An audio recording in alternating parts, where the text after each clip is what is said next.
Caibidil a cúig an go. Is Uirlisí go an duine. Úsáidtear an go chun amhrán a chana. Cén suirt amhrán is fearr leatsa? Caibidil sé. Phleá cheoil na hÉireann. Is ócóid mór le rá í phleá cheoil na hÉireann.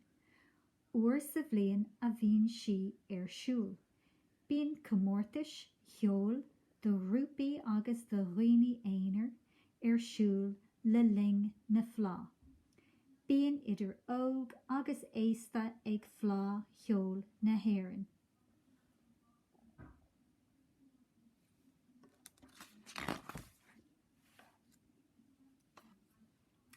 Bíonn ceoil agus crack na sráideanna le ling na phleá.